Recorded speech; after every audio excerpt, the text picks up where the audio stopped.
Pada kesempatan kali ini kita akan membahas firman Allah Subhanahu wa taala dalam surat Al-Baqarah ayat 197 yang di situ Allah berfirman wa tazawwadu fa inna khairaz zadi taqwa. Berbekalah dan sungguhnya sebaik-baik bekal adalah ketakwaan.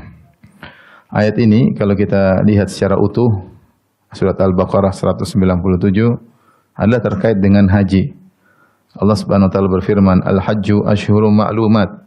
Sungguhnya haji adalah diberlakukan pada bulan-bulan tertentu yang telah diketahui. Faman faradha fihinal hajja fala rafatha wala fusuqa wala jidala fil hajj. Barang siapa yang hendak melaksanakan haji, maka janganlah dia melakukan rafath, kefasikan, dan juga jangan berbantah-bantahan dalam mengerjakan ibadah haji. Kemudian kata Allah, "Wa ma taf'alu min khairin ya'lamhu Allah." Apapun kebaikan yang kalian lakukan maka Allah mengetahuinya. Wa tazawwadu fa inna khairaz zadi taqwa. Berbekalah sungguhnya sebaik-baik bekal adalah ketakwaan. Wattaquni ya ulil albab. Maka hendaknya wahai orang yang berakal bertakwa kepadaku. Jadi ayat ini berbicara tentang orang-orang yang hendak melaksanakan haji. Maka Allah Subhanahu wa taala menyuruh mereka untuk berbekal. Kata Allah wa tazawwadu, hendaknya berbekal. Kenapa? Karena ada sebagian orang yang mereka hendak berhaji tanpa bekal. Kemudian mereka berkata, "Nahnu mutawakkilun." Kita ini bertawakal, meskipun kita tanpa bekal kita akan berhaji, namun kita bertawakal kepada Allah Subhanahu wa taala. Maka Allah tegur ya, bahwasanya itu tawakal yang salah. Tawakal yang benar yaitu seorang berbekal, berusaha setelah menyandarkan hati kepada Allah dan ikhtiar. Adapun hanya menyandarkan hati kepada Allah tanpa ikhtiar, maka itu tawakal yang keliru. Ini tawakal yang salah. Maka Allah mengatakan wa tazawwadu, berbekalah. Berbekalah. Oleh karena dikatakan kepada Imam Ahmad, wahai Imam Ahmad, sebagian orang berhaji kemudian mereka tidak membawa bekal, tidak ada zat, tidak ada bekal. Dan mereka berkata, kami bertawakal kepada Allah Subhanahu wa taala. Maka Imam Ahmad membantah mereka. Kata Imam Ahmad, mereka berhaji dengan bekal rombongan yang lain. Artinya ini mereka akan merepotkan rombongan yang lain. Karena mereka akan bergantung kepada rombongan yang lain. Kalau memang mereka benar dengan perkataan mereka, jangan berhaji sama rombongan yang lain. Suruh jalan sendiri. Ya. Dan ini isyarat dari Imam Ahmad bahwasanya merupakan kesalahan adalah menyangka bahwasanya tawakal tanpa ikhtiar. Tawakal itu harus dengan ikhtiar. Ada usaha dan serahkan hati kepada Allah. Adapun hanya menyerahkan hati kepada Allah tanpa ikhtiar, ini tawakal yang tidak benar ya. Seperti seorang, saya ingin punya anak ya. Terus tapi saya tidak mau nikah, ya susah. Kalau yang menikah aja belum tentu punya anak, apalagi tidak menikah ya. Ini tawakal itu harus selesai dengan ikhtiar. Maka Allah tegur, Allah berkata, wa tazawwadu, berbekalah kalian ketika hendak berhaji. Makanya haji itu hanya wajib bagi yang mampu. Ya, walillahi 'alan nasi hajjul baiti man istata ilaihi sabila. Wajib bagi manusia untuk berhaji ke Baitullah ya. Bagi yang mampu, dan kemampuan tersebut dijelaskan oleh para ulama yaitu memiliki bekal dalam perjalanan dan juga meninggalkan bekal kepada keluarga yang ditinggal selama perjalanan. Baru dia boleh haji. Adapun bekal untuk keluarga tidak ada dan bekal dia untuk dalam perjalanan tidak ada, maka dia tidak wajib haji. Karena dia akan merepotkan orang lain. Dia akan merepotkan orang lain. Ini sekedar muqaddimah tentang ayat ini agar kita paham kenapa Allah mengatakan wa tazawwadu, berbekalah. Setelah itu, setelah Allah mengatakan berbekalah kalian dalam hajian, Allah mengatakan fa inna khairaz zadi taqwa. Sebaik-baik bekal adalah ketakwaan. Allah beri isyarat bahwasanya haji perjalanan di dunia, berjalan dari satu negeri ke negeri berikutnya sampai ke Mekah. Kita tahu dahulu orang-orang kalau berhaji ya sangat lama ya, mungkin dari tanah air mungkin berbulan-bulan harus naik kapal laut, kemudian tiba di Jeddah, dari Jeddah masih berjalan lagi seterusnya berbulan-bulan ya. Di tengah kapal mungkin ada sakit, ada ini dan macam-macam. Betapa banyak orang yang berhaji kemudian tidak kembali lagi. Kalau sudah haji ya pamitan seakan-akan tidak bisa kembali lagi, dan demikian beratnya haji. Zaman dahulu juga orang berhaji menuju Mekah terkadang di tengah jalan ada perampok, ada penyamun dan berbagai macam rintangan dan hambatan. Maka semua itu butuh bekal. Dan itu semua perjalanan di dunia. Ya. Dan itu berat. Kita sekarang aja enggak usah zaman dahulu. Kita zaman modern aja ini kalau hajian juga bukan perkara yang ringan ya. Tentu jauh lebih ringan daripada dahulu, tapi tetap saja ada kesulitan-kesulitan. Apalagi rombongan, apalagi kita dengar hajian kemarin, tahun kemarin, betapa banyak orang kelaparan, ada yang meninggal kelaparan, dan di bawah terik matahari panas yang sangat amat terik. Itu baru perjalanan dunia, dan itu sudah butuh bekal yang kuat. Maka Allah isyaratkan di sana ada perjalanan lebih jauh, itu perjalanan akhirat. Maka Allah mengatakan, fa inna khairaz zadit taqwa. Sungguhnya sebaik-baik perbekalan adalah ketakwaan. Perbekalan di dunia iya, terlebih lagi perbekalan akhirat. Perjalanan yang sangat amat panjang, yang dimulai startnya ketika kita meninggal dunia. Ya, kalau kita di dunia kita merasa perjalanan kita dimulai dari kalau kita lahir dan berakhir dengan meninggalnya kita. Justru setelah kita meninggal kita masuk dalam perjalanan yang sesungguhnya. Perjalanan yang panjang, yang butuh ketakwaan kita selama di dunia. Kalau kita tidak bawa takwa, kita akan binasa dalam perjalanan tersebut, yang lebih berat dan jauh lebih sulit daripada perjalanan ketika menuju haji. Ya, kalau kita dengar cerita orang dahulu, kalau hajian mereka sudah entah kembali entah enggak. Ya. Karena beratnya perjalanan tersebut, banyak rintangan, banyak hambatan. Bagaimana lagi kalau perjalanan akhirat? Dan ini mirip kata Ibnu Katsir rahimahullah taala seperti firman Allah Subhanahu wa taala. Ketika Allah berbicara tentang pakaian, kata Allah Subhanahu wa taala, "Ya bani Adam, qad anzalna 'alaikum libasa yuwari sawatikum wa risha." Kata Allah, wahai anak-anak Adam, sungguh Allah telah berikan anugerah kepada kalian. Anzalna 'alaikum libasan. Allah turunkan bagi kalian pakaian. Sehingga kalian tadinya tidak berpakaian kemudian berpakaian. Wa risha, dan juga perhiasan, bukan sekedar pakaian yang menutup tubuh saja, bahkan di balik pakaian tersebut ada perhiasan seperti kita, ada songkok, ada ini, ada, sehingga semakin membuat penampilan tubuh semakin indah. Ada pakaian yang menutup aurat dan juga ada perhiasan yang menghiasi pakaian tersebut. Warisha, kata Allah.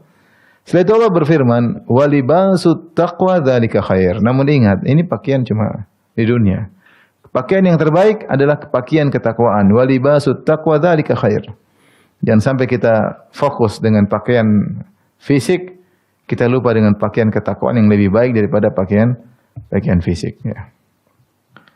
Ini peringatan bagi kita semua, terutama kepada ibu-ibu yang terkadang hanya fokus pada pakaian luar, pakaian fisik, ya, tapi ternyata pakaian takwa kurang diperhatikan. Maka Allah mengatakan walibasut taqwa dzalika khair. Pakaian takwa lebih indah, ya, lebih baik.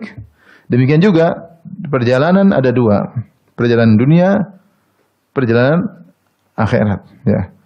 Oleh karenanya bawalah bekal yang terbaik menuju perjalanan akhirat yang sangat panjang dan tanpa penghujung. Situ banyak rintangan, situ banyak hambatan. Kalau seorang berhasil maka dia akan mendapatkan kenikmatan yang abadi, surga Allah Subhanahu wa taala. Jangan sampai dia berbekal dengan kemaksiatan. Oleh karenanya apa kata Imam Syafi'i rahimahullahu taala, bi'saz zat ilal ma'ad al-udwanu 'alal ibad. Seburuk-buruk bekal menuju hari kebangkitan, bekal menuju perjalanan akhirat adalah berbuat zalim kepada hamba-hamba Allah yang lain.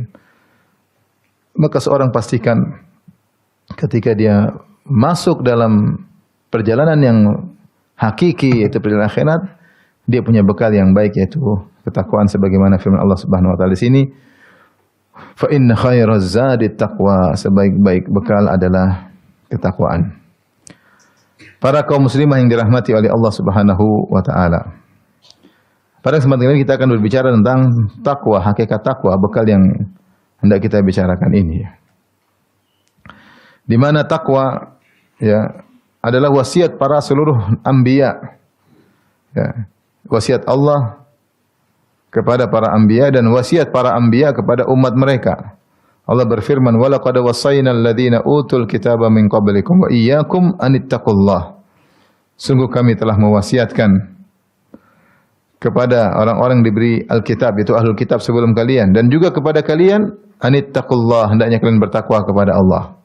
Allah mewasiatkan umat-umat sebelumnya, para nabi-nabi sebelumnya dan juga kepada kita untuk bertakwa kepada Allah. Dan demikian juga wasiat para nabi kepada umat mereka. Kata Allah Subhanahu wa taala, "Idz qala lahum akhuhum Nuhun ala tattaqun." Ketika saudara mereka Nuh yaitu berkata kepada kaumnya, "Ala tattaqun, tidakkah kalian bertakwa?" Ini Nabi Nuh. Nabi Hud juga demikian, "Idz qala lahum akhuhum Hudun ala tattaqun." Ketika saudara mereka itu Nabi Hud alaihissalam berkata kepada mereka, "Ala tattaqun, tidakkah kalian bertakwa kepada Allah?" Demikian Nabi selanjutnya Nabi Saleh, "Idz qala lahum akhuhum Salihun ala tattaqun." Ketika saudara mereka Saleh berkata kepada mereka, "Tidakkah kalian bertakwa?" Demikian juga Nabi selanjutnya Nabi Lut, "Idz qala lahum akhuhum Lutun ala tattaqun." Ketika saudara mereka Nabi Lut berkata kepada mereka, "Tidakkah kalian bertakwa?" Demikian juga Nabi Syuaib, "Idz qala lahum Syuaibun ala tattaqun." Ketika Nabi Syuaib berkata kepada kaumnya, "Tidakkah kalian bertakwa?" Dan demikian silsilah para nabi sampai Nabi Muhammad sallallahu alaihi wasallam yang pernah menasihati para sahabat secara umum untuk bertakwa dan juga menasihati Nabi menasihati Mu'adz bin Jabal radhiyallahu taala anhu, "Ittaqillah haitsu ma kunt." Bertakwalah kepada Allah haitsu ma kunt, dimanapun kau berada dan kapanpun engkau berada. Tapi apa itu takwa? Takwa secara bahasa diambil dari yaitu al-wiqayah, namanya penghalang. Sehingga makna dari takwa yaitu antaja'al bainaka wa baina iqabillahi wiqayah. Engkau membuat penghalang antara engkau dengan siksaan Allah. Engkau membuat penghalang antara engkau dengan neraka jahanam. Engkau membuat penghalang antara engkau dengan kemurkaan Allah. Itu bagaimana supaya Allah tidak murka sama engkau? Bagaimana Allah tidak marah sama engkau? Bagaimana azab neraka tidak menimpamu? Penghalang tersebut itu namanya takwa. Engkau bertakwa, yaitu engkau membuat penghalang. Ini diambil dari bahasa Arab ya, seperti perkataan Nabigah, seorang penyair yang dia pernah berkata, "Saqatan nasifu wa lam turid isqatahu fatanawalhu wattaqatna fatanawalathu wattaqatna bil yadi." Ya, dia cerita tentang seorang wanita yang memakai semacam khimar atau penutup wajah, cadar. Kemudian cadarnya jatuh. Akhirnya wajahnya terlihat oleh orang lain. Maka dia mengatakan, Nabi berkata, menceritakan tentang sifat wanita tersebut, "Saqatan nasifu wa lam turid isqatahu." Khimarnya jatuh padahal dia tidak ingin jatuh. Fa tanawalathu wattaqatna bil yadi. Maka dia pun mengambil dengan salah satu tangannya mengambil khimar tersebut dan tangan yang lainnya menutup wajahnya dengan mi'samnya, dengan pergelangan tangan dia tutup wajahnya supaya tidak terlihat. Jadi maknanya adalah di situ dikatakan wattaqatna, dia menghalangi kami dengan tangannya, yaitu agar kami tidak bisa melihat wajahnya. Ini makna asal dari kata takwa, ya, at-taqwa.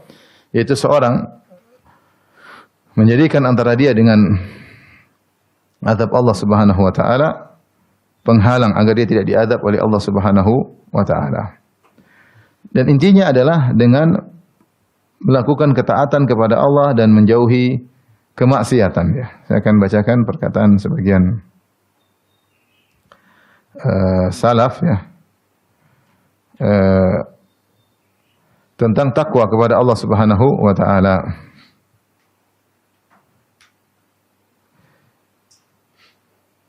Ibn Rajab berkata, "Aslu taqwa an yaj'al al-'abdu bainahu wa baina ma yakhafuhu wa yahdharuhu wiqayatan taqihi minhu."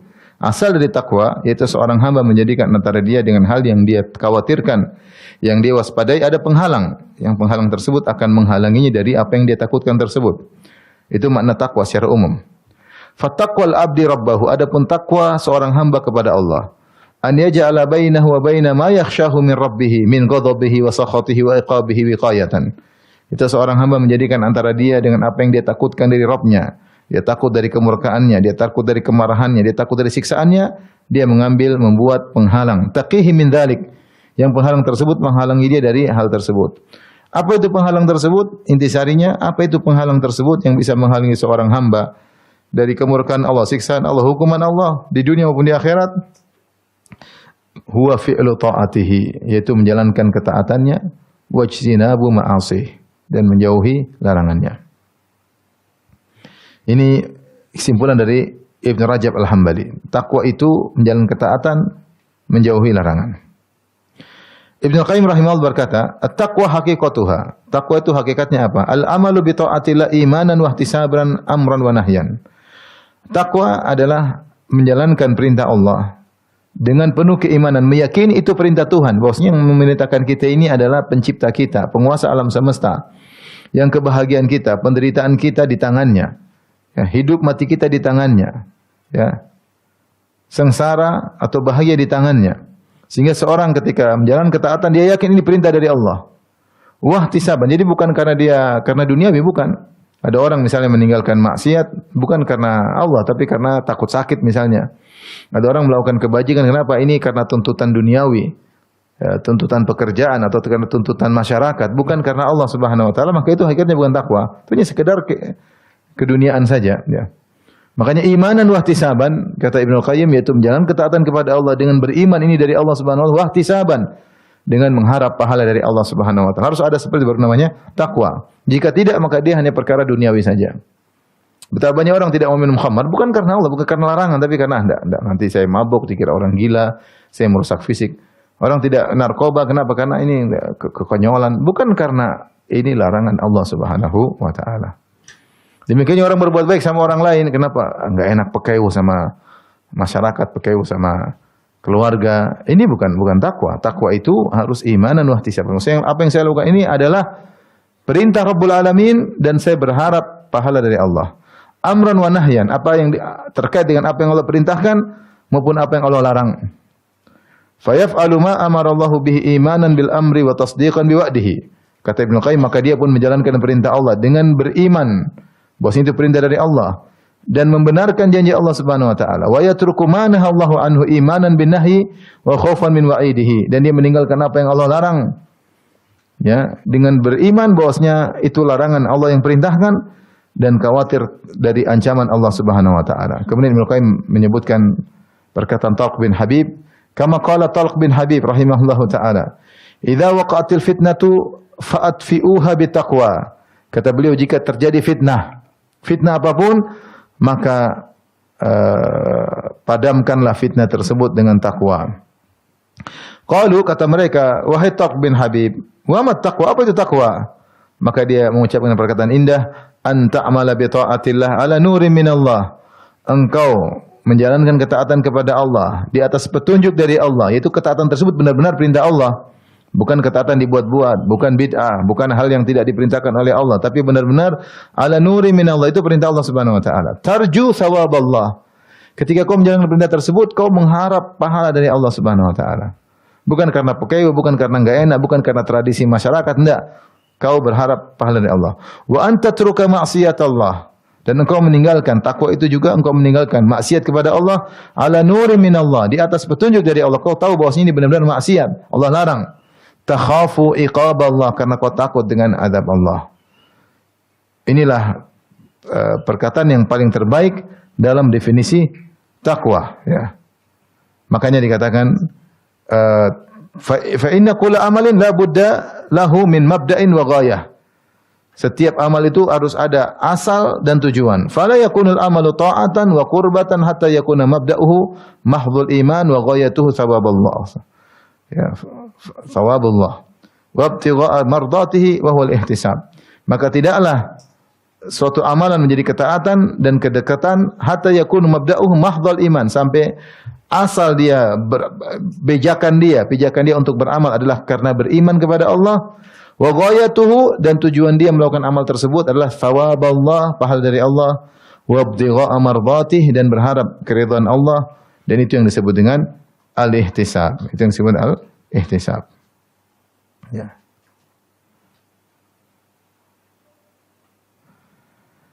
Inilah hakikat definisi daripada takwa. Ya. Adapun aplikasi dari takwa maka banyak sekali, ya, perkataan para ulama, ya, terkait dengan aplikasi dari takwa, ya. Seperti perkataan Ibnu Mas'ud radhiyallahu ta'ala anhu, haqqa tuqati, ketika menafsirkan firman Allah Subhanahu wa taala, ya. Ya ayyuhalladzina amanu taqullaha haqqa tuqatih, bertakwalah kepada Allah dengan sebenar-benar takwa. Kata beliau, an yuta' fala yu'sa wa yuzkar fala yunsa wa an yushkar fala yukfar. Itu Allah ditaati maka tidak dimaksiati. Allah diingati tidak dilupakan. Dan Allah disyukuri bukan dikufuri. Ibnu Rajab berkata, wa syukruhu yadkhulu fihi jami'u fi'li ta'at. Dan syukur kepada Allah adalah melakukan segala ketaatan. Wa makna dzikrihi fala yunsa, adapun perkataan Ibnu Mas'ud, Allah diingati dan tidak dilupakan, ai dzikrul abdi biqalbihi li awamirillah fi harakatihi wa sakanati wa kalimati. Subhanallah, berat. Kata Ibnu Rajab menafsirkan perkataan Ibnu Mas'ud, takwa itu Allah yuzkar fala yunsa. Allah selalu diingati, tidak dilupakan. Apa kata Ibnu Rajab? Yaitu zikrul abdi biqalbi. Seorang hamba selalu ingat dengan hatinya, ingat Allah. Li awamirillah, ingat perintah-perintah Allah. Fi harakatihi, dalam segala gerakannya. Wa sakanatihi, dan dalam diam-diamnya. Wa kalimati, dalam setiap perkataannya selalu ingat Allah Subhanahu wa taala. Saya lakukan ini benar atau tidak? Perkataan saya tepat atau tidak? Sesuai dengan syariat atau tidak? Ya. Saya pergi ke sana benar atau tidak? Saya diam di sini benar atau tidak? Selalu dia renungkan bosnya, semua perbuatan dia timbang dengan syariat Allah. Jika dia demikian, berarti dia dikatakan selalu senantiasa ingat kepada Allah. Jadi maksudnya Ibnu Rajab mengatakan zikir itu bukan berarti hanya sekedar subhanallah, alhamdulillah, tapi dalam aplikasi kehidupan sehari-hari kita renungkan, saya ke sana itu karena Allah atau tidak? Ini perintah Allah atau tidak? Saya diam di sini perintah Allah atau bukan? Atau menghindari larangan Allah? Saya ngomong begini, ini perintah Allah atau tidak? Saya diam dari suatu pembicaraan, ini karena sesuai syariat Allah atau tidak? Itu berarti orang itu selalu ingat Allah karena selalu dia timbang dengan perintah Allah Subhanahu wa taala, ya. Kemudian Abu Hurairah ketika ditanya tentang takwa, apa itu takwa? Abu Hurairah radhiyallahu anhu, maka dia berkata, hal akhadta tariqan dha syaukin, pernahkah engkau melewati satu jalan yang situ banyak duri? Qala na'am, orang yang bertanya berkata na'am. Abu Hurairah bertanya lagi, kaifa sana'ta, apa yang kau lakukan ketika melewati jalan yang penuh duri? Qala, orang itu berkata, idza ra'aitu syauka adaltu anhu, kalau saya melihat sebuah duri, saya pindah lewat jalan yang lain, artinya saya pindahkan langkah kaki saya. Au jawaztuhu, atau saya loncati duri tersebut. Au qasartu anhu, atau saya pendekkan langkah kakiku supaya tidak menginjak duri tersebut. Orang itu jawabnya bagus. Dia bilang kalau ada duri, ya saya ke kanan atau saya ke kiri. Atau saya loncati atau saya melangkah tepat sebelum ada duri. Kata Abu Hurairah, zakat taqwa, itulah takwa. Itulah takwa. Dari situlah kemudian seorang penyair membuat suatu syair yang menjelaskan tentang makna takwa tersebut dengan perkataannya, khalidh dhunuba saghiraha wa kabiraha dzaka tuqa wasna kamashin fawqa ardi syauki yahdharu ma yara la tahqiranna saghiratan inna aljibala minal hasa.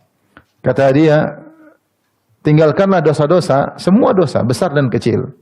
Itulah ketakwaan yang sesungguhnya.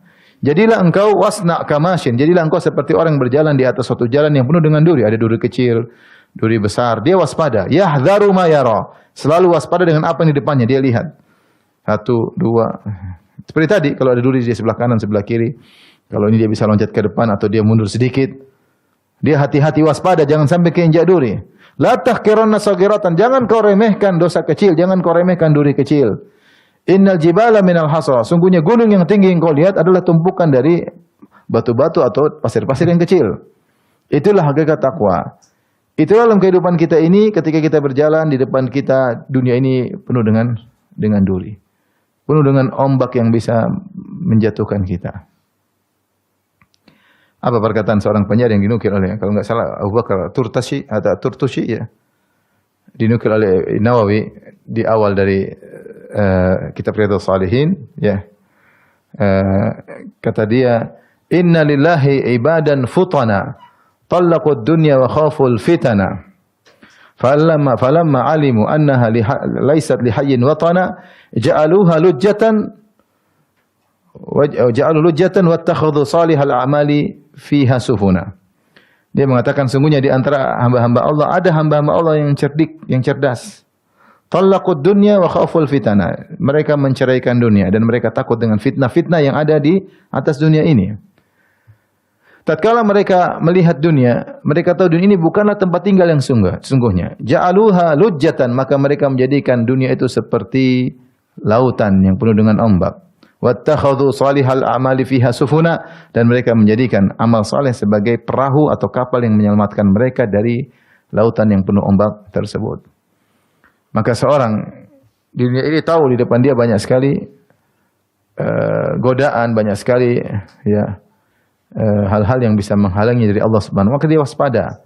Jangan pernah dia menyepelekan dosa-dosa kecil apalagi dosa besar. Seperti saya sudah sampaikan, disebutkan oleh Ibnu Qayyim rahimahullah taala yang pernah kita bahas. Seorang kalau ya berjalan satu jalan, kemudian ada duri kecil, dia hati-hati, maka dia akan selamat terus. Tapi ketika dia tidak hati-hati, dia injak duri kecil, akhirnya kakinya sudah penuh dengan darah, dia tidak peduli. Sudah kadung, sudah jalan, darah, cuek aja. Ibarat kata Ibnu Qayyim rahimahullah seperti orang yang melewati suatu tempat yang penuh dengan becek, maka dia hati-hati, dia angkat celananya, ya, cingkrangan, kemudian dia jalan pelan-pelan, dia angkat roknya, jangan sampai kena becek. Tapi kalau udah kena sedikit, oh sudah, bablas kadung, ya. Nanti mandi belakangan. Demikian orang kalau maksiat. Kalau tidak jaga pandangan, lihat sedikit, nanti malam saya istighfar. Akhirnya bablas. Ya kalau dia bangun istighfar, kalau dia mati. Oleh karenanya ketika meninggalkan maksiat, takwa hakikatnya harus waspada. Beda kalau ketika dia menginjak kotoran kemudian dia segera bersihkan. Dia akan hati-hati terus. Ketika dia menginjak duri kecil dia cabut, kemudian dia obati. Dia akan hati-hati terus. Dan dia tetap merasakan sakitnya duri tersebut. Dan dia tahu kotornya pakaiannya. Karena dia cuci, dia hati-hati lagi. Artinya kita ini dalam kehidupan ini kita mungkin bermaksiat, segera kita bertobat. Maksiat bertobat lagi. Tapi kalau tidak bertobat, sudah cuek, bablas, wes kadung, enggak peduli. Orang sama seperti semua dimulai dari perkara-perkara kecil. Orang kalau dikasih uang haram juga demikian. Pertama deg-degan, deg. Tapi terima. Di bawah meja terima. Lama-lama mana? Mana? Masya Allah. Ada kawan ngurus suatu izin. Ya. Ngurus izin. Kurang ini, dibilang kurang ini. Dilengkapi oleh kawan tersebut. Semua surat izin dilengkapi. Sampai terakhir tetap aja belum tembus. Kenapa? Yang penting bukan surat izin, yang penting lampirannya katanya. Orang kalau sudah bermaksiat tidak punya malu. Oleh karenanya, Ibu dirahmati Allah Subhanahu wa taala, jaga lisan, selalu menghadirkan Allah dalam kegiatan sehari-hari. Saya ngomongin sudah tepat belum? Sesuai dengan syarat belum? Sama anak-anak bagaimana? Sama suami bagaimana? Sama tetangga benar enggak? Selalu kita mikir Allah. Sama tetangga gitu, saya gitu kan benar atau tidak? Ya. Saya gini salah atau tidak? Saya diam benar atau tidak? Saya ngomong benar atau tidak? Bukan menjadikan hawa nafsu yang menjadi pengatur kita, tapi syariat Allah Subhanahu wa taala. Siapa yang demikian, maka dia senantiasa bertakwa kepada Allah Subhanahu wa taala. Baik, Ibu dirahmati Allah Subhanahu wa taala, sebelum kita melanjutkan tentang aplikasi yang lebih dalam lagi, kita akan sebutkan beberapa keutamaan takwa agar kita termotivasi untuk bertakwa, senantiasa jalan ketaatan dan menjauhi larangan. Di antaranya misalnya, orang bertakwa adalah orang yang paling mulia di sisi Allah Subhanahu wa taala. Allah berfirman, "Inna akramakum indallahi atqakum." Ya, Allah sebutkan ayat ini dari sebelumnya apa? Kata Allah, sungguhnya orang yang paling mulia di sisi Allah, yang paling bertakwa di antara kalian. Ya ayuhan nas, inna khalaqnakum min dzakarin wa untha wa ja'alnakum syu'uban wa qabaila ta'arafu. Kata Allah, wahai manusia sekalian, kami ciptakan kalian dari suku-suku dan berbangsa-bangsa, dari laki-laki dan perempuan, dan kami jadikan syu'uban wa qabaila, suku-suku dan bangsa-bangsa. Buat apa? Agar kalian saling mengenal. Lita'arafu. Kemudian kata Allah, inna akramakum indallahi atqakum. Innallaha alimun khabir. Sungguhnya yang paling mulia di antara kalian yang paling bertakwa. Sungguhnya Allah Maha mengetahui dan Maha detail pengetahuan Allah Subhanahu wa taala. Allah sebutkan suku-suku bangsa-bangsa. Allah buat manusia bersuku-suku bangsa bukan untuk saling sombong menyombong, bukan saling gagah-gagahan, bukan saling mengejek yang lainnya, tapi untuk saling mengenal. Dan Allah ingatkan, semua suku itu tidak ada peduli bagi Allah, semuanya sama di mata Allah kecuali yang paling bertakwa. Maka Nabi SAW mengatakan, ya ya ayuhan nas kullukum min Adam, wahai manusia kalian semua dari Adam, wa Adam min turab, dan Adam dari tanah. La fadla lil arabi 'alal ajami, tidak ada kemuliaan orang Arab di atas orang non Arab. Walal ajami 'alal arabi, dan tidak ada kemuliaan non Arab di atas Arab. Walal abyad 'alal aswad, dan tidak ada kemuliaan orang berkulit putih di atas orang kulit hitam.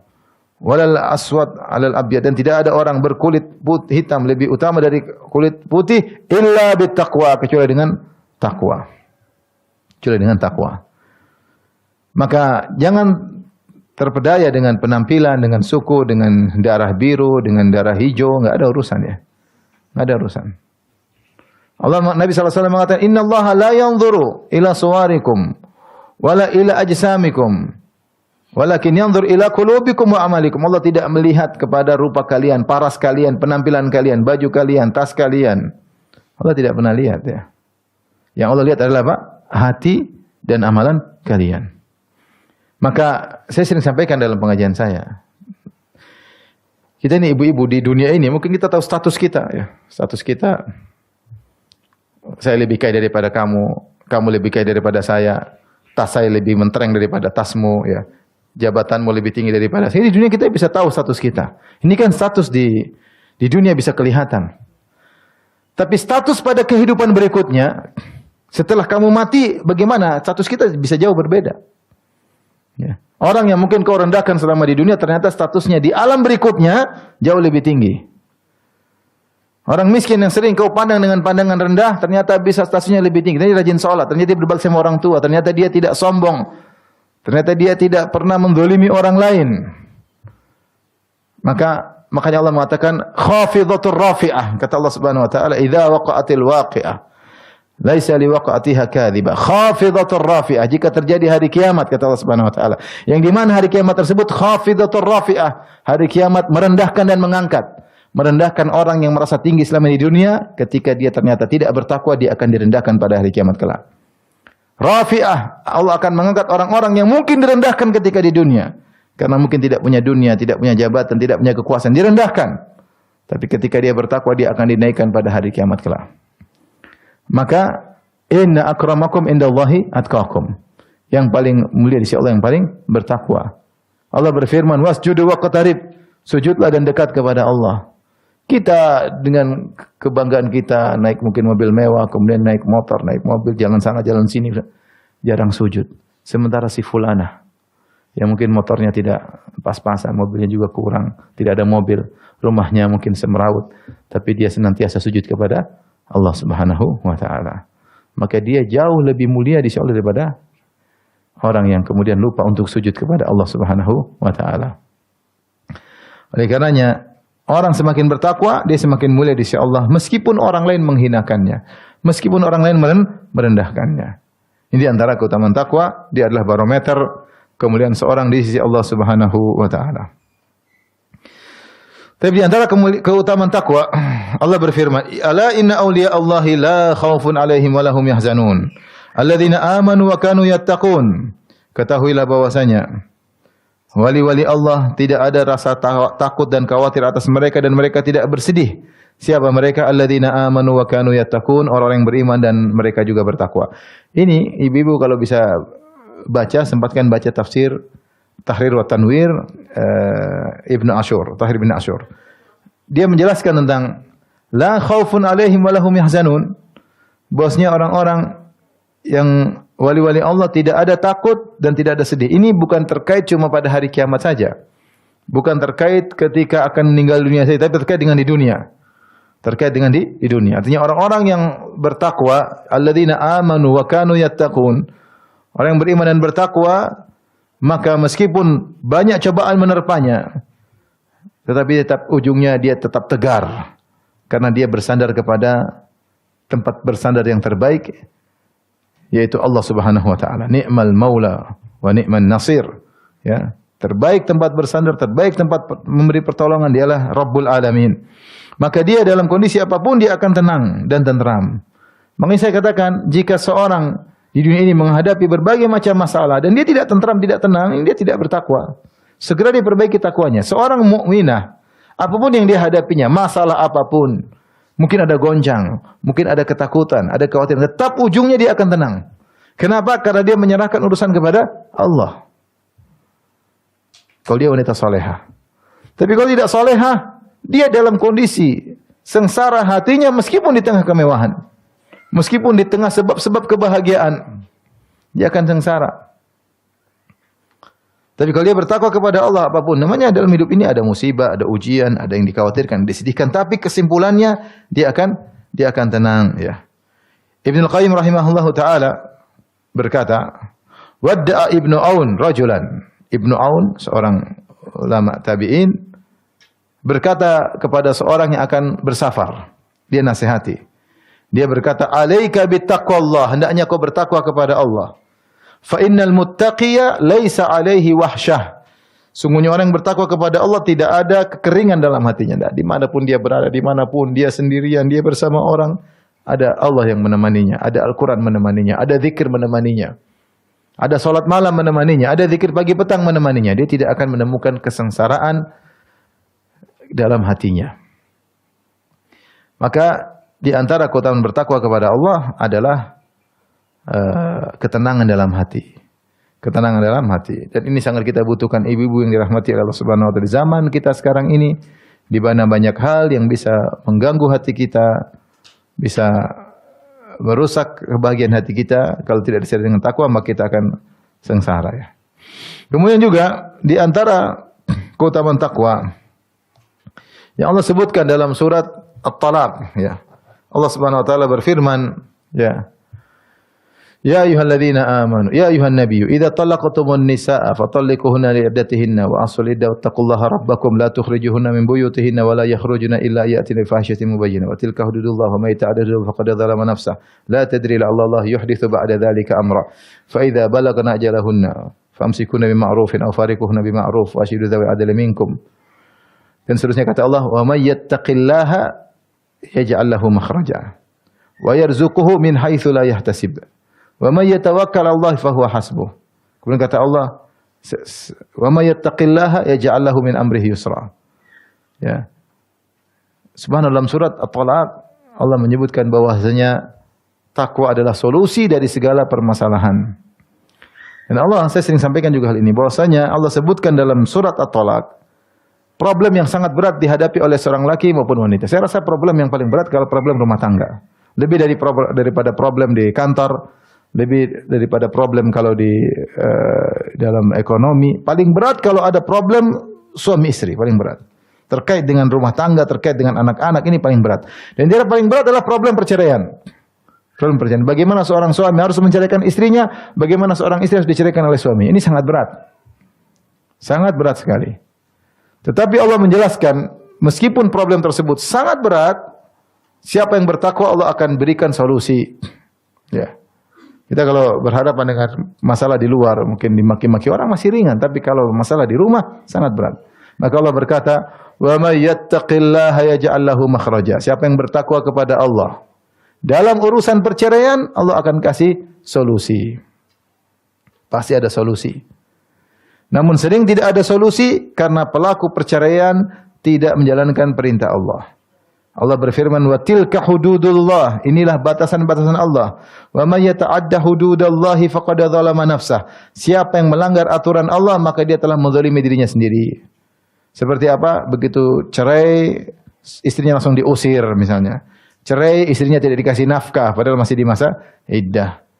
Istrinya haid, dia cerai, melanggar peraturan, ya. Dia tidak menceraikan dengan cara yang sunnah, ya.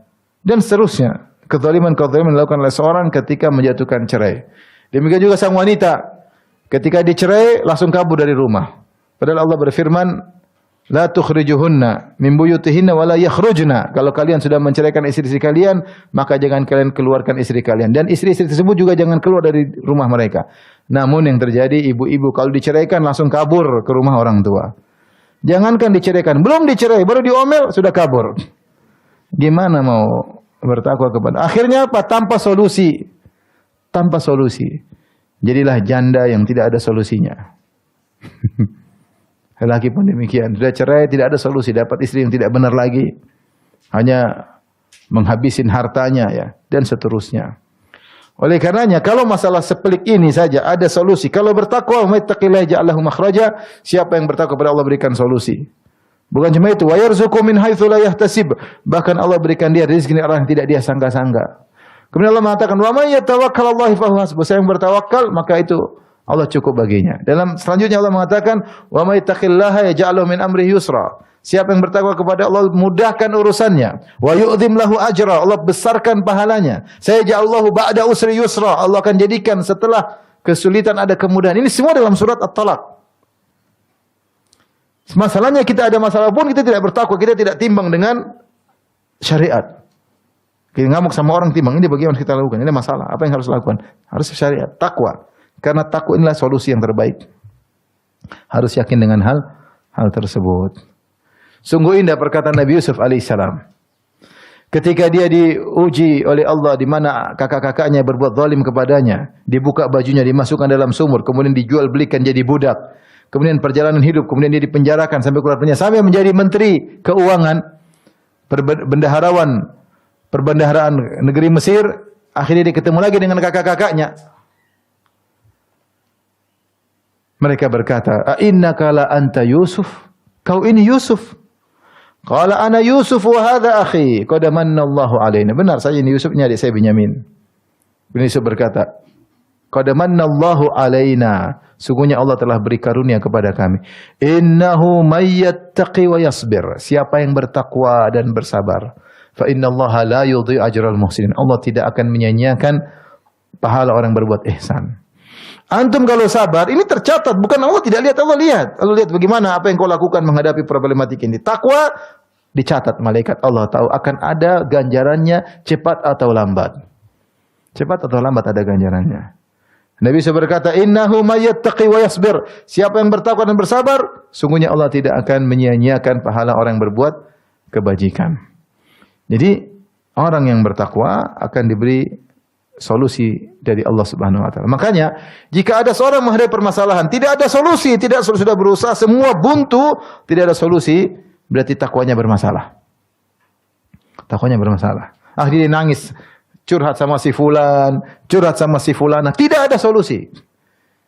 Kalau dia mau selesai, bertakwa kepada Allah. Baru kemudian Allah akan kasih solusi. Kemudian di antara keutamaan takwa, Allah berfirman misalnya, "Innallaha ma'al ladzina taqaw wal ladzina hum muhsinun." Sungguhnya Allah bersama orang yang bertakwa dan orang yang berbuat ihsan. Kalau kita bertakwa, ingat ada Allah bersama kita, ya. Innallaha ma'al ladzina taqaw. Ma'iyah di sini maksudnya ma'iyah khassah, yaitu Allah bersama orang bertakwa bi ta'yidihi wa nasrihi, dengan pertolongan Allah dan kekuatan dari Allah Subhanahu wa taala. Maka bertakwa kepada Allah Subhanahu wa taala, akan Allah bersama dia. Ketika dia tidak bertakwa, Allah meninggalkannya. Maka waspada. Terutama ketika kita menghadapi masalah, senantiasa diiringi dengan takwa. Ikhlas, takwa, pasrah, tawakal, akan ada solusi, ya. Jika tidak, maka tidak ada solusi. Demikian juga Allah berfirman, "Fa innallaha yuhibbul muttaqin." Sungguhnya Allah mencintai orang-orang yang bertakwa. Ketika kita meninggalkan maksiat, Allah semakin cinta sama kita. Ketika kita menundukkan pandangan, Allah semakin cinta sama kita. Melihat pemandangan yang indah memang menyenangkan. Lihat cewek cantik, siapa yang tidak suka? Lihat laki tampan, siapa yang tidak suka? Ada yang ditegur, "Kamu bahaya ke Eropa." Ke Eropa itu bisa ngotori mata. Iya, tapi nambah wawasan katanya. Wawasan maksiat. Oleh karenanya, yakin kalau ada sesuatu yang haram kita tundukkan, Allah tambah cinta. Kalau kita terus melotot, cinta Allah semakin berkurang. Kenapa Allah berfirman, "Fa innallaha yuhibbul muttaqin." Allah mencintai orang bertakwa. Apa takwa? Takwa meninggalkan maksiat karena Allah, melakukan ketaatan karena Allah Subhanahu wa taala. Hadirkan dalam diri kita ketika ada yang menarik untuk kita lihat, jangan kita lihat. Nah. Kalau kita sedang browsing di internet, ada yang tertarik mau kita klik, jangan kita klik. Kalau kita klik, maka cinta Allah luntur. Kemurkaan Allah bertambah. Wa idza marru bil lagwi marru kirama. Kalau melewati perkara-perkara yang buruk, yang sia-sia apalagi maksiat, maka mereka melewati, tidak, mereka berhenti di situ. Sudah. Maka seorang bertakwa kepada Allah, ya, maka dia akan dicintai oleh Allah Subhanahu wa taala.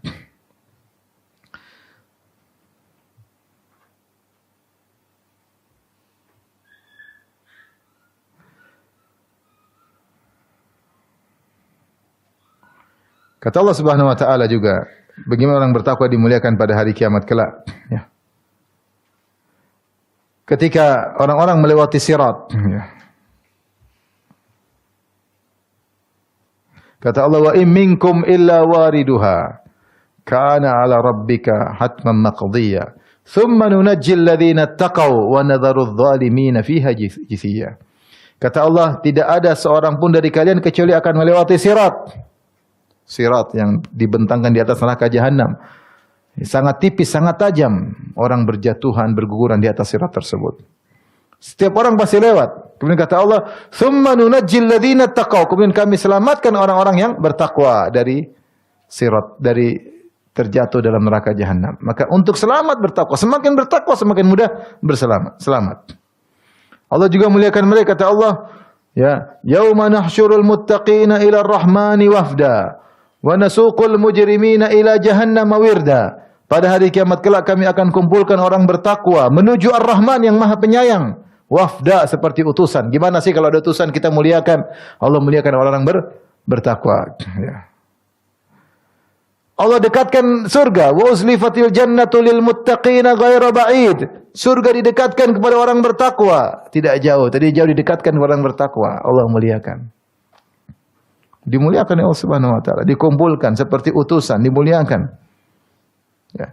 Maka kalau ingin dimuliakan oleh Allah Subhanahu wa taala, maka bertakwa kepada Allah Subhanahu wa taala. Dan terlalu banyak dalil-dalil tentang bagaimana Allah muliakan orang-orang yang bertakwa di akhirat kelak, di padang mahsyar, terlebih lagi di surga kelak. Lil ladzina ahsanu fi hadhid dunya hasanah. Sungguhnya orang berbuat baik di dunia ini akan mendapatkan surga, wala darul akhirati. Di dunia dia akan dapat kebaikan, ya. Di akhirat juga wala darul akhirati khairun, dan di negeri akhirat lebih baik, wala ni'ma darul muttaqin. Dan surga itu adalah sebaik-baik tempat tinggal orang bertakwa. Jannatu adnin yadkhulunaha tajri min tahtihal anhar, lahum fiha ma yasha'un. Surga-surga yang kekal abadi, yang mereka masuk dalam surga tersebut mengalirnya di bawahnya sungai-sungai. Lahum fiha ma yasha'un. Dalam surga tersebut apa yang mereka inginkan, apa yang mereka inginkan, apa yang mereka angan-angankan, apa yang mereka aku-akukan. Kadzalika yajzillahul muttaqin. Demikianlah kami beri balasan kepada orang-orang yang bertakwa. Jadi tidak perlu ragu bahwasanya orang bertakwa dialah orang yang beruntung di dunia maupun di akhirat. Sebenarnya ibu-ibu rahmati, apa yang kita cari di dunia ini sih? Tipin bahagia kan? Bahagia takwa. Kalau enggak bahagia enggak bisa takwa. Ingin di alam barzah bahagia, ya takwa di sini. Ingin di akhirat bahagia, takwa di sini. Inilah sekarang medan ujian kita. Mau bertakwa atau tidak, ikut hawa nafsu atau tidak, ikut emosi atau tidak. Kalau kita bisa menahan diri, bertakwa kepada Allah, maka kita bahagia di dunia, di alam barzah, terlebih lagi di akhirat. Nah, di akhir ini penghujung saya akan membahas tentang aplikasi sederhana tentang takwa. Jadi intinya takwa itu kan mengambil penghalang.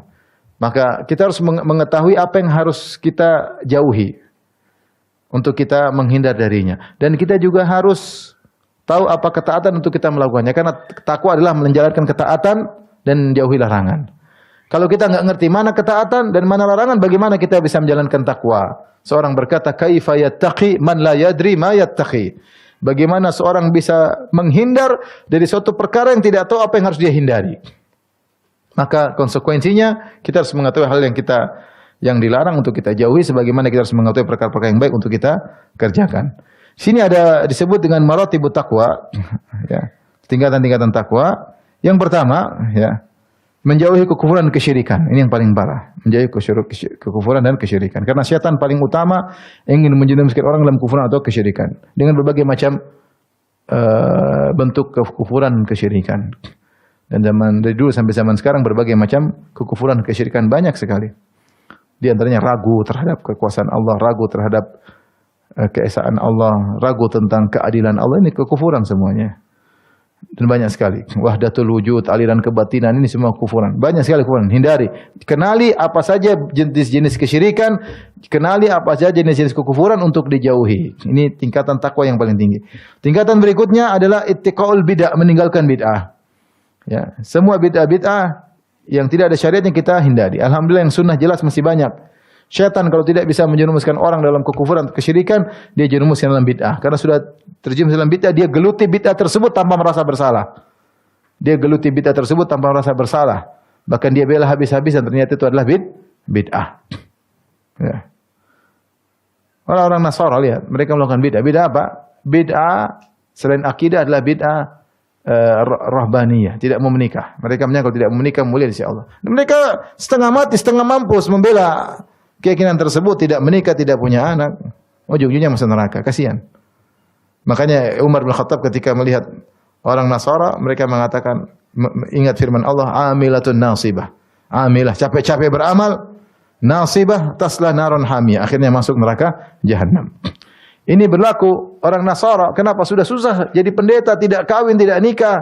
Padahal banyak biarawati yang cantik-cantik. Setengah mati, kemudian masuk neraka. Umar nangis lihat pendeta seperti itu. Sama juga. Sama juga apa namanya? Kalau itu akhwat Nasara, akhwat. Ada akhwat. Kadang-kadang di bandara kita ketemu akhwat ya. Akhwat Nasara. Demikian juga Khawarij, lihat Khawarij. Ibadah luar biasa, puasa malam, salat malam sampai wajah mereka pucat, tapi itulah bid'ah. Setan senang karena orang sudah terjun dalam bid'ah tidak bakalan meninggalkannya. Kenapa? Dia merasa benar, dia bela mati-matian. Ternyata masuk neraka jahanam. Kemudian tingkatan ketiga setelah meninggalkan syirik, meninggalkan bid'ah, yang ketiga meninggalkan kabairudz dzunub, dosa-dosa besar tinggalkan semaksimal mungkin. Siapa yang berhasil meninggalkan dosa besar, maka dosa-dosa kecil akan diampuni oleh Allah. Ini nikmat luar biasa. Siapa yang bisa meninggalkan seluruh dosa besar sekitar 70, kenali dosa-dosa besar tersebut. Dengar ceramah tentang atau beli buku tentang Al-Kabair karya Az-Zahabi, semua dosa besar tinggalkan. Kalau ada dosa-dosa kecil diampuni oleh Allah Subhanahu wa taala. In tajtanibu kaba'ira ma tunhauna anhu nukaffir ankum sayi'atikum wa nudkhilukum madkhalan karima. Jika kalian meninggalkan dosa-dosa besar yang kalian dilarang melakukannya, kami akan mengampuni dosa-dosa kecil kalian otomatis. Kami akan masukkan kalian dalam surga yang penuh kemuliaan.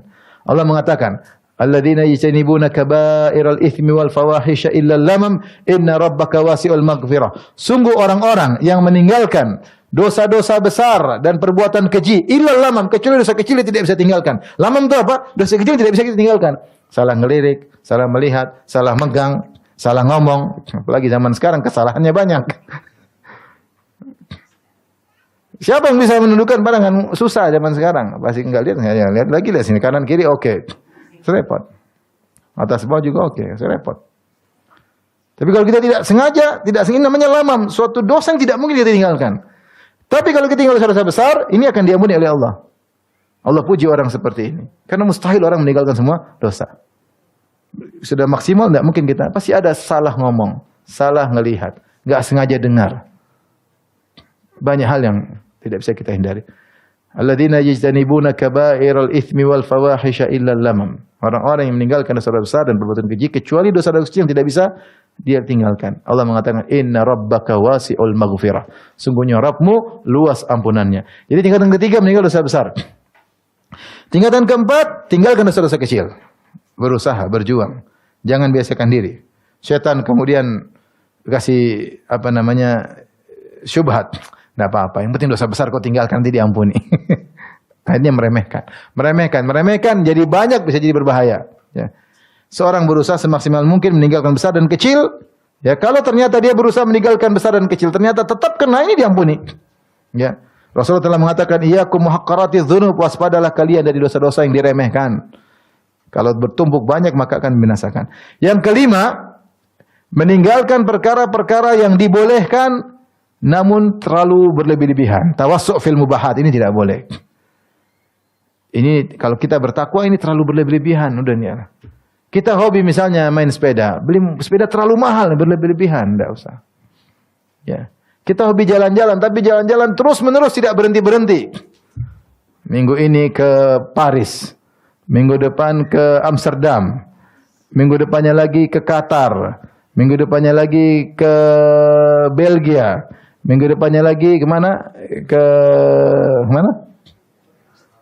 Australia. Minggu depannya lagi, udah nggak usah jauh-jauh, udah ke Tegal, ke Bantul, jalannya. Saya waktu ke Amsterdam isi pengajian, ini cerita benar, pengajian sama keluarga. Terus saya pulang naik pesawat Garuda. Isinya semua orang bule. Mungkin yang orang Indonesia cuma kita bertiga. Sampai ditawarin untuk di bisnis, cuma saya bilang nggak usah di sini karena saya nyaman di belakang, karena ada bangku kosong bisa tidur. Di depan nggak bisa. Ketika pulang, orang bule semua. Ternyata orang bule pada mau main ke Indonesia. Subhanallah. Kita jauh-jauh ke sana, mereka pada mau ke sini. Nggak tahu yang bahlul yang mana. Sekarang ada pengajian. Maksudnya sebenarnya kita tuh indah juga, banyak orang ke sini. Bang, saya waktu pergi ke Papua, saya naik pesawat sama orang bule dari Swedia kalau nggak salah. Ngobrol, dia bilang kemana? Dia bilang mau ke Raja Ampat. Ini Raja Ampat, jauh-jauh dia naik pesawat, mungkin 1 hari mungkin sampai ke Raja Ampat. Ya, artinya kita tuh boleh kita bersenang-senang, tapi tidak boleh berlebih-lebihan. Terlalu berlebih-lebihan. Mubah itu boleh, tapi jangan berlebih-lebihan.